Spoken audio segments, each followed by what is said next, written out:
Hi guys, Janice Vaughn, letting your light shine. Had to take a quick breather after that last one because I was trying to digest. So we're on to episode 8. Thank you for sticking with me. Thank you so much. I appreciate all of you so much. So I was going back to this where I left off, and he was super negative. And so my next statement comes in is, why do you think I'm so good with my clients? Right? I always have a good repertoire with my clients because I'm always so positive and uplifting them and keeping them, focused in a good place. And it used to drive him crazy. He could not handle that I was so positive all the time. Now I know why. So, no, here's my next entry. It says, no one needs negativity in their lives. You're a ticking time bomb. Okay. That sent me chills because he was a ticking time bomb, like totally a ticking time bomb. As the relationship went on, I did not know when he was going to explode, but I knew that if I smiled wrong, if I looked at somebody wrong, if I said something kind to somebody, more than he thought it was supposed to be kind, he would explode. So therefore, I could not be who I truly was, which was really sick and disgusting. Like, that's not me. Well, it is me. I mean, I am truly from the heart a very kind, genuine, loving person, but he wanted me to be more like him. And I just couldn't do that. I couldn't do that. I couldn't be rude to people. I couldn't be disrespectful. I just couldn't be unkind. That's not who I am. But he wanted me to be more like him and less like me. That's manipulation. That's control. But there was something deep down inside of me that said, it's not going to happen. All right. So I held on to that little tiny bit of hope inside my heart and my soul. And that's what kept me hanging on and that's what got me through all this. So I'm going to keep going on with what was written. And I said, it's all about your case and how miserable you are. Maybe it's time to figure out your own shit on your own and quit bringing others into your world of hatred. Oh my gosh, it's sick, I say. Try being positive just once. Watch your whole world change. I said that in my journal entry. Watch your world change once you become positive. And he couldn't do it. He couldn't do it. But what he wanted to do was change me and get me from positive to negative. I didn't allow it. I didn't. So that little part of my soul stood strong for me. And I am so grateful for that. You have no idea. You have no idea how grateful I am for that. Oh my gosh. I go on to say, you're too consumed. It's a sickness. You need help. Oh my gosh. What? Wow. I find it ironic that my own daughter, yes, my own daughter says he needs to let it go. He's pushing his own kids away. If you or my dad did what he's doing, I would probably not talk to you for a very long time. Oh my goodness. See, my daughter and I have a very tight relationship and we are very, very close. She knew back then on September 1st, 2016, he was trouble for me.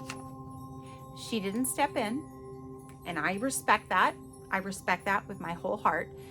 Because she knew that I needed to figure it out, right? So she was taking that role model of being the caretaker for me, but she was making crucial points early on in our relationship. Girlfriend, I respect you. To my daughter, I love you so much. Oh my gosh. Wow. This was an eye-opener just now. Oh my gosh. But Who is he to know he thinks he can make his kids love him by forcing them to see or talk to him, regardless of the manipulation? He will end up a very, very lonely man, as he is today. He's a very lonely man.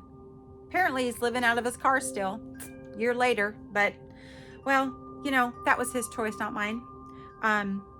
Sometimes you got to just pick up your shit and get a life and work 5 jobs if you have to get a better life. But you know what? I'm still to blame that he's living in a car. Not my choice, dude. Your choice. He's losing me too. Wow. I wrote that. Wow. Oh my gosh. I don't even like to be around him anymore. He's a total DICK. Oh my God. He was. He still is. What? He's rude. He's rude. Oh my God. He is so rude. And that's one thing I don't tolerate is rudeness and unkindness. But I was around him. So why was that even allowed? I don't think that all right, I got to put this journal down because this is crazy. Why was that even allowed? I don't think it was allowed. I think it was forced upon me to see his point of view all the time and to get me away from who I truly was. Again, that's why I lost my soul. Well, I didn't lose it 100%. I lost it 99%. I had that little bit of hope that pulled me through, and I am forever grateful. Thank you, God, you pulled me through. But he tried to destroy me, you guys. He totally tried to destroy me in every ounce of my being. He took everything from me. He wanted to take away my children. He wanted me to not talk to them. He didn't want me to talk to my family. In fact, I just really recently reconciled with my mom and dad because I didn't talk to them for years. So I reconciled with them back in, I think October of this 2022. So several months after the order of protection, but he tried to isolate me from everybody. I didn't have any friends. My best friend at the time, we didn't talk. We didn't talk at all. And I had no friends, actually, thinking about it. I didn't have anybody. And that was his whole plan. His whole ammunition was keep Janice away from her family that loves her, keep Janice away from her children who adore her, keep Janice, excuse me, I keep burping, I'm so sorry. Keep Janice away from her friends who will stand up for her and respect her, and fight for her. And that's exactly what he tried to do. But you know what? He didn't win. He didn't win. He did not win, not one bit. I won. So that's an eye-opener for a lot of people.